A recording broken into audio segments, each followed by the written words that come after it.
Okay, here we go. And one more time. In two. Take two.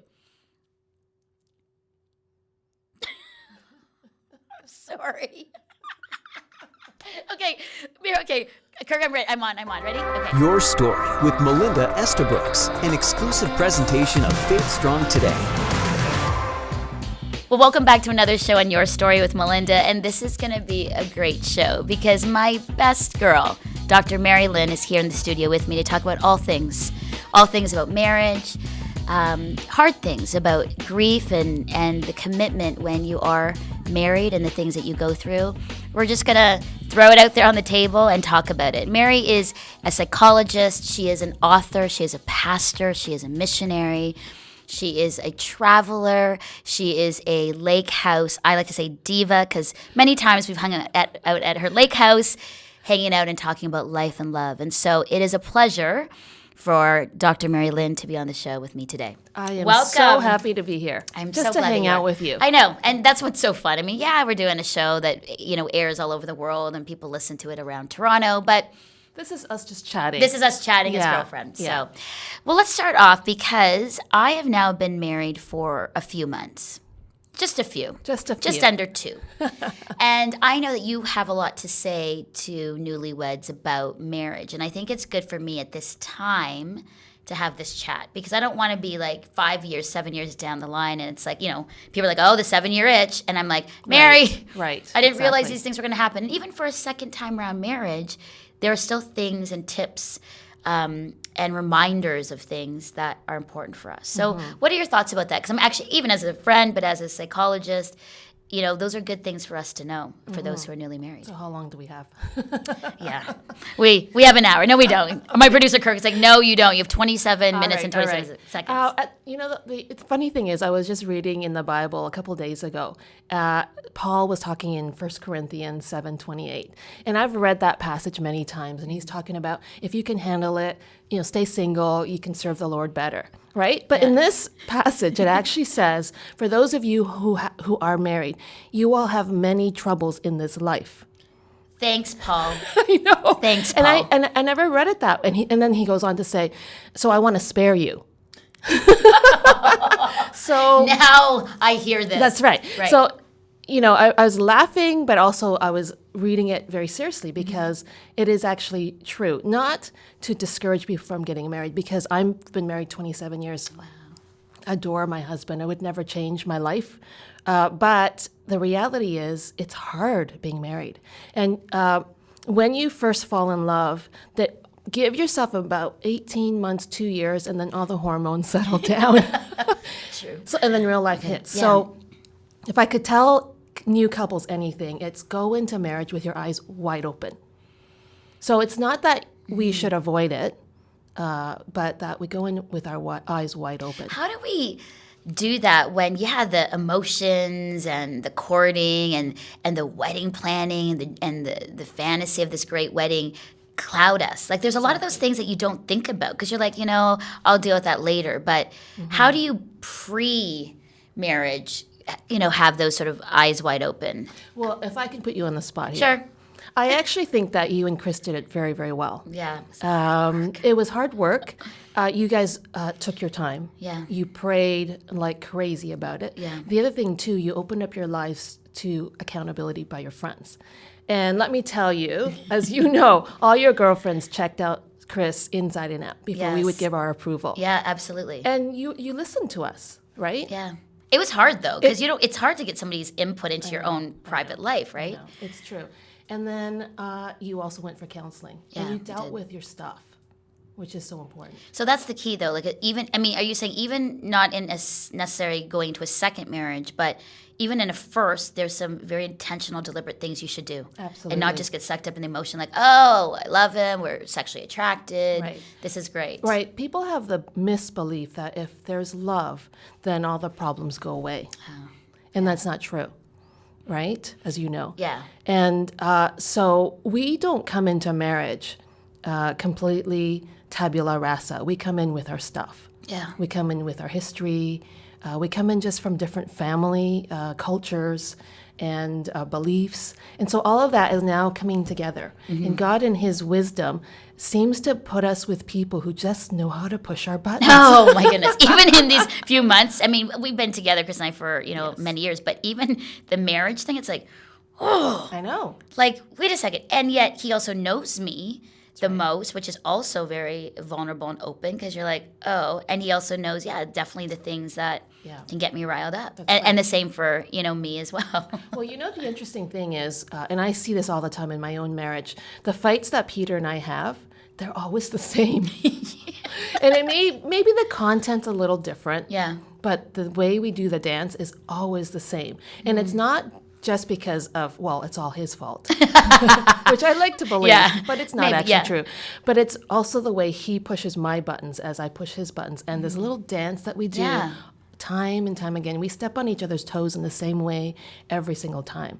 And so if we don't recognize that, and also if we don't own our part of it, then we're in trouble. So one of the most important things I've had to learn is to take that finger pointing and turn it this way. Right.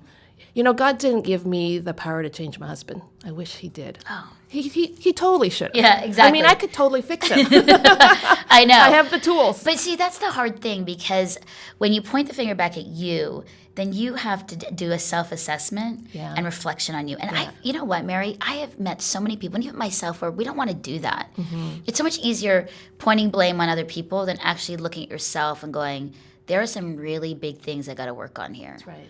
Right? And I think when you get into those arguments, it's because, like for Chris, he's pointing back at very big areas of character in me that I don't want to deal with. Right. And that's why it hurts. And then you lash out and you're like, and then you make it about something, another issue, but really it's because he hit a button and pushed a button of something. You're like, oh, I know that to be true. Right. And our fights, it's not about the content. It's always the inner issues that surface. So if my husband says something to me, maybe I feel diminished. And because of that, I lash out. Right. And then when I lash out, he feels that he's not good enough as a husband. So then he withdraws. And so it's not necessarily because I just said you forgot to pick up the milk or something like that. It's always the other stuff. And if you don't recognize that, and you don't recognize your own vulnerabilities, not only is it going to play out in your marriage, but it's going to play out in how you raise your kids, in how you do relationships, and how you do relationship with God. Right.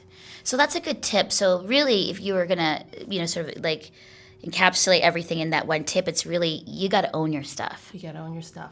Ugh. Yeah. And I think for many viewers and listeners are like, oh, I know it, but I don't want to do it. Right. Right? Yeah. And if you add on top of that, God did not actually design marriage to make us happy. As much as we'd like to think that, as much as Hollywood says that to you. I think God designed marriage. Well, it is an example of true intimate relationship, but it's also the platform that God uses to grow us. And he puts the person in our life that is going to challenge us the most to grow. So when I do this instead of that, it's not just because I want to be, I'm such a horrible wife or down on myself and I'm such a messed up person. It's because he actually wants me to grow. So if I let the ways that Peter triggers me kind of make me examine what's going on inside my heart. What are some insecurities? How does this relate to my relationship with God? How do I perceive? I mean, there's all those questions that I begin to ask. And one thing I've learned, too, in that is that I cannot actually mature spiritually without emotional maturity as well. And so if I can see that marriage is helping me towards emotional maturity, towards being able to be selfless and gentle and all those things that are impossible in the flesh, then I can see that that's God moving me towards spiritual maturity. That is a good point. I think that we have lived in this culture that's created marriages. Yeah, it's happy. It will always be fun. It's always great sex, and it's just gonna be an easy thing because you found the person of your dreams. Yeah. And I think that's the issue. And as someone who's gone through divorce, that when you don't work hard and acknowledge your stuff and deal with your stuff, that's why marriages break down. That's right. Because expectations too, you're like, you're not living up to my expectation. Exactly. And then you get like, you're like, I'm out of here. I'm going to find somebody who can fulfill that for me. And that's what happens. And well, the problem with expectation is this is the bar. And if somebody just manages to meet that, then it's just a given. You take it for granted. You're not appreciative of it. Oh, and of course, the bar keeps moving up. I know. That's good. Right? Okay, so that's really good. What else would you say, Mary, is another thing for, newlyweds, people getting married should be aware of? And I'm taking this, I'm really gleaning it from you because I think it's good for me that even after the show, I go back and have a little talk with Chris to say, let's just sort of do an inventory. Let's talk through these things that I'm learning from. Right. Dr. Mary Lynn. Right. So what are the things? Go in with your eyes wide open. Okay, yeah. Take responsibility for your own side of it. But the third thing is, and you mentioned it too, is it's hard work, is do the work early. So I've been married now 27 years, 27 and a half years, and I have the amazing privilege of living out the fruit of the hard work that my husband and I put in early on. I'd much rather do it at the front end, and so if I can help couples do that, you can enjoy your marriage. You can enjoy this amazing partnership, the person who is there for you through thick and thin, the ups and downs of life. But if you don't put that work in up front and then life happens, guess what? When life happens, what I often see is it pulls couples apart. So what do you mean by that? So up front, you're doing the hard work prior to things that happen. So what do you mean by, what do you mean the hard work Being of what? proactive. So from the point that you start to fall in love, Yeah. you start to work through, what does this mean? Eyes wide open, taking Yep. responsibility for my stuff, going for counseling if that's necessary. If you realize that you come in with enough trauma or brokenness, or if you come from a broken family and you don't know how to do healthy marriages, go learn. Do that all up front.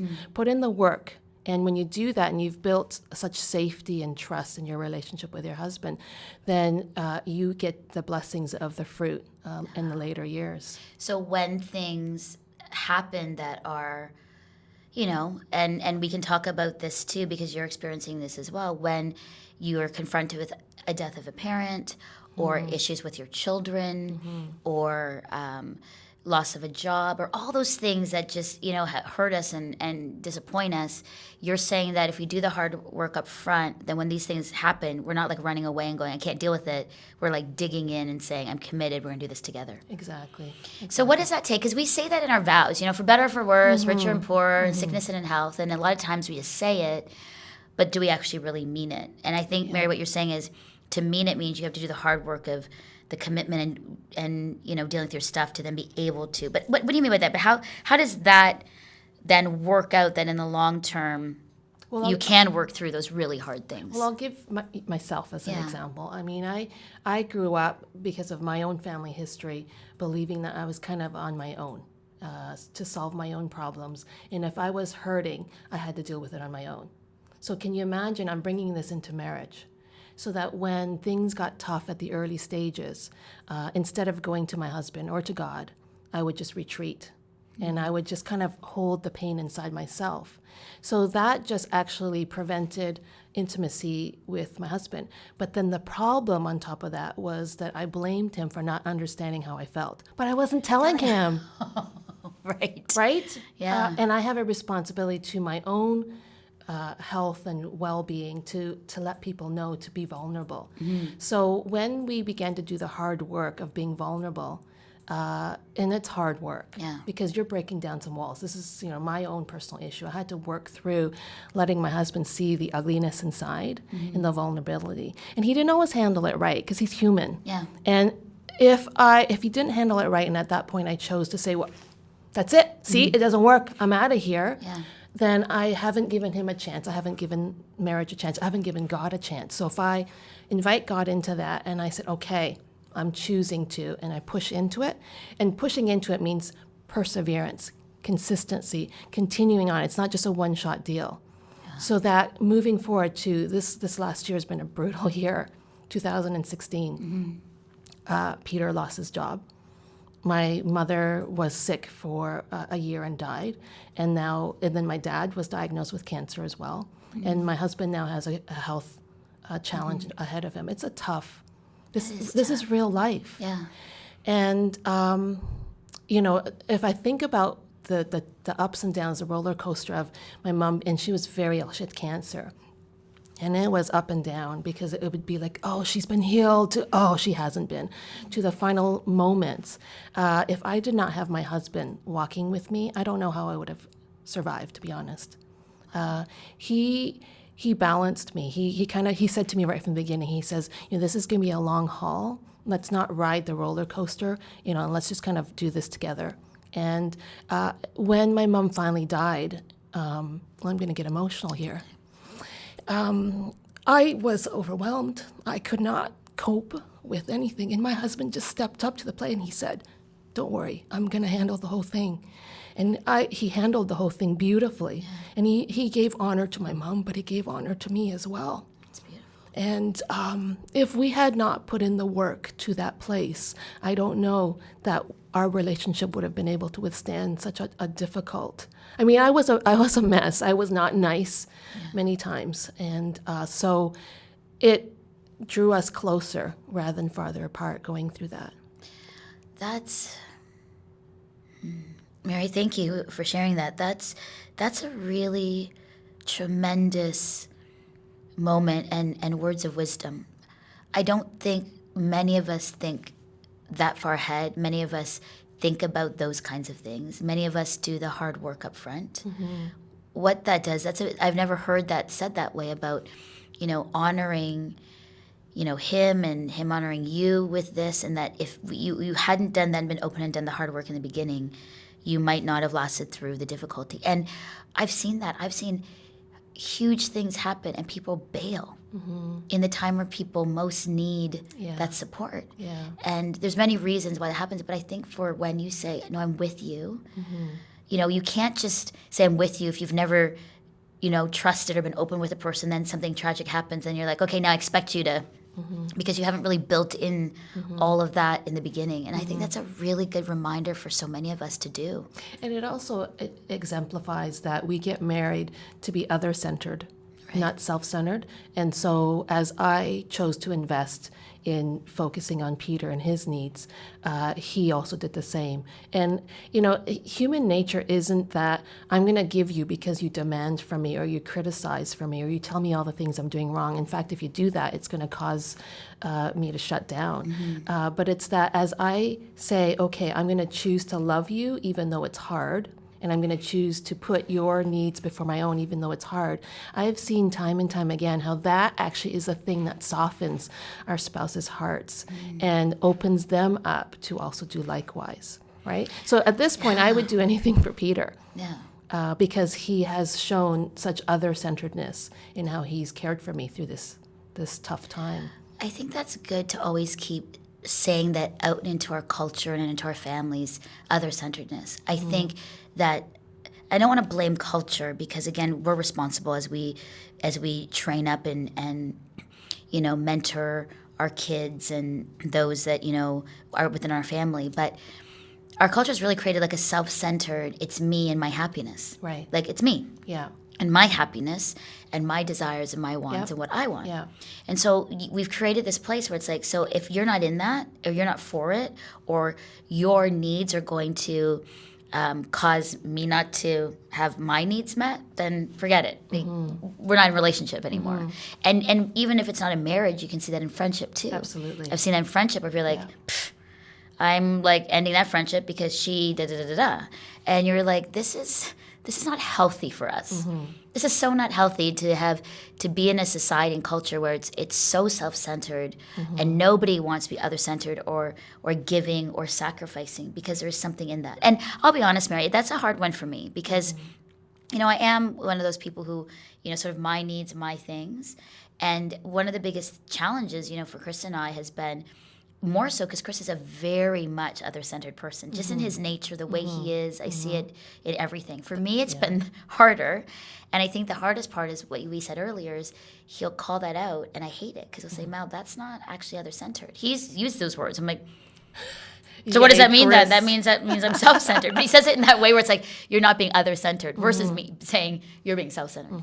And that's hard, right? But the really amazing thing is God has created us to be other-centered.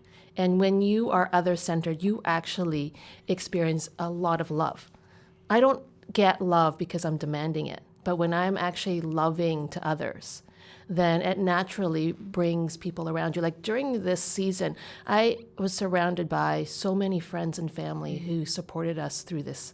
And it's not because I'm saying, I need you, I need you, I need you. It's ultimately when you just trust and you're open and you're vulnerable and you let people know you're in need, but also as you love and you're other-centered, then that's kind of what ends up fulfilling your needs. That's good. How do you, for so many people, they don't have community like you and I. They really don't. It's a pretty tough go. I've been, meeting a number of people who say, I might have my just immediate family, but that's it. And I don't even know what the word community actually means.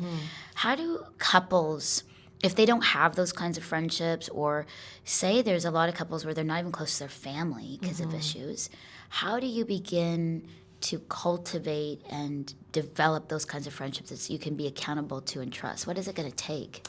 I think to start off with, if you're not dealing with your own stuff again, and your own relational tensions with your husband, then it's going to be difficult to translate into other relationships, because then you're taking that with you, including all the unrealistic expectations, the self-centeredness, all of that, or our most of the case, woundedness. So that I come to you with my woundedness and I want to be your friend, that means that there's a high degree of expectation that you're going to have to be pretty near perfect to make sure that you don't hurt me.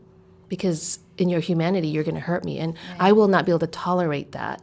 And so it's just going to reinforce again that I need to withdraw. I can't trust people, right? So if I don't deal with my own insecurities and my own traumas and my own issues, then it is difficult across the board to be able to do relationships. But assuming that that's the case, then you, as a couple, you need to begin to be vulnerable and need to put yourself out there. I mean, relationship building is a risk. There's no guarantees. Right. There's no guarantees. But if you can be open and authentic, and if you can also be other-centered, I can promise you people will be attracted to you, and relationships will begin to build from that. You model authenticity, and others will do the same in return.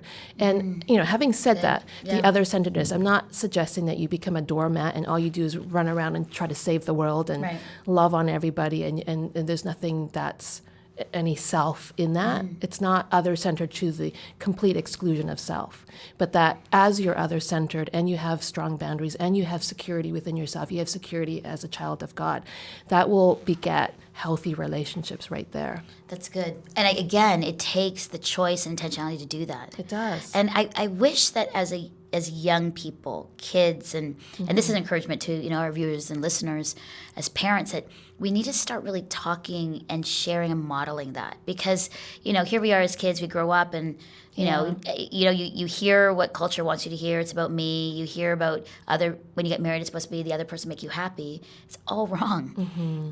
We've got it all wrong in that way. That it does take hard work. It pays off when you're open. People will be open to you, and there can be sort of this reciprocity in a relationship that is really beneficial and helpful and life-giving, and I think for us, as we've journeyed together in our friendship, both of us have gone through lots of ups and downs, and yet we keep saying it's back to friendship and community. Yes, absolutely our relationship with Christ, which is the foundation, but out of that stems great community and hope and faith and prayer and communication with God. So there's a lot of those elements, right? And I think for people who are listening, there's some people on the spiritual journey that haven't really quite said yes to following Jesus. And I think that those are one of the things that say, when people say, hey, Mel, why Jesus? And not only do I say, well, he's the best example of how to live and love in this world, but what part of this following Jesus is about is the beautiful thing of this worldwide community that you have. And people are like, it's very attractive. They're like, really?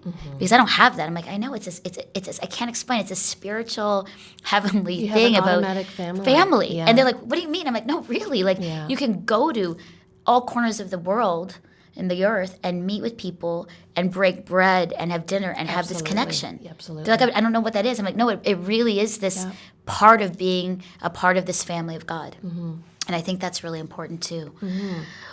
As we travel, on this, and as you're going through some really tremendous hard things, when we're thinking about marriage, what would you say, as say, like a spouse who's watching this, from sort of the outside, because you can say all the things that you need while you're faced with it, and I know it's the two of you, but maybe on the spouse side, because I have friends who say, how as a spouse do I best support my spouse as they go through these things, whether it's, menopausal changes or, loss of, a baby or infertility, and the other person is like, I don't know how to support. What would you say in those kinds of things? Right.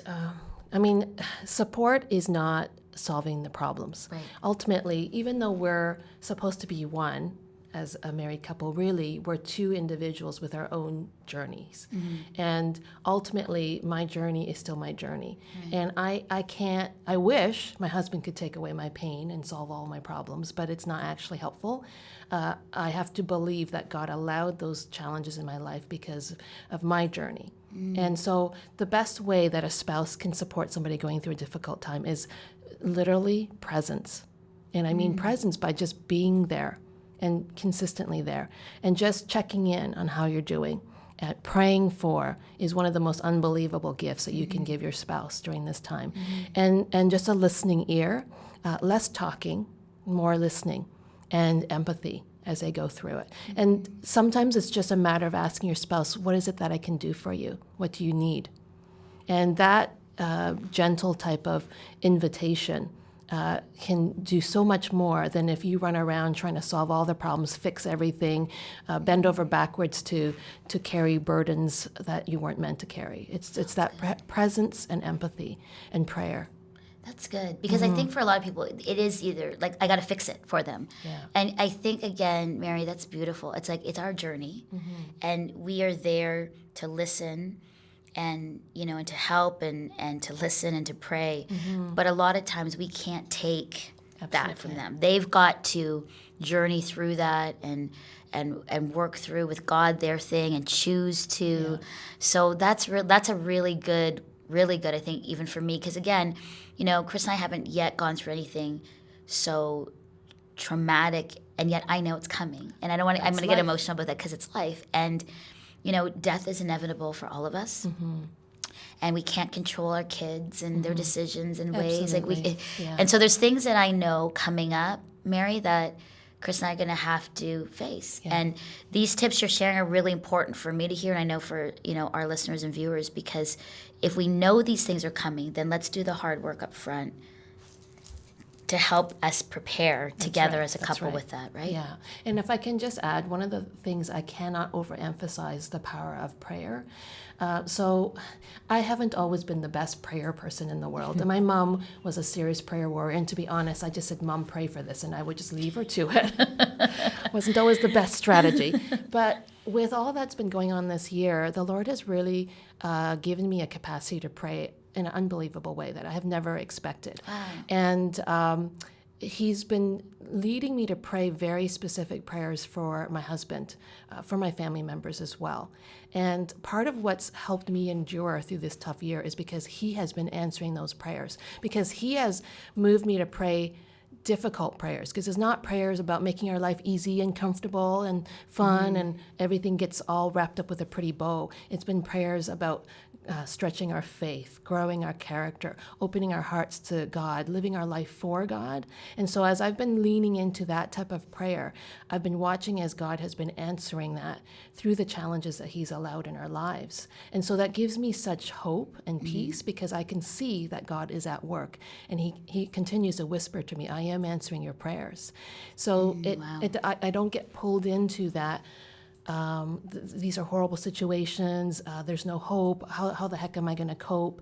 So there's that piece. But the other piece of it I've learned after being married as long as I have is that when I do get into situations with my husband, instead of trying to always confront him and tell him how to fix it or fix him, if I pray about it, I call it telling on my husband to God. I go to Daddy and I tell on him, and I just go la la la la la la, and I just go on. And the number of times that the next day I know God has softened my husband's heart, and he comes back to me and he says, "I'm so sorry," right? As opposed to me having to confront him. So just the power of prayer, that groundedness in your faith, in your relationship with the Lord, that is what will strengthen you across the board for everything. Beautiful. Well, Dr. Mary Lynn, or just Mary to me, thank you so much for those really powerful, thoughtful words. And it really comes out of your own journey. And I think that's what's really has really touched me, because it comes from a place of learning and growing and failing and learning, Yeah. and yet it's so great that together, even in our friendship, we're on the journey together, and that God and our community are with us too. Yeah. So thanks so much for being on the show. Oh, thank you for having me. Your Story with Melinda Estabrooks. Listen for new episodes every Monday and subscribe to the podcast at faithstrongtoday.com.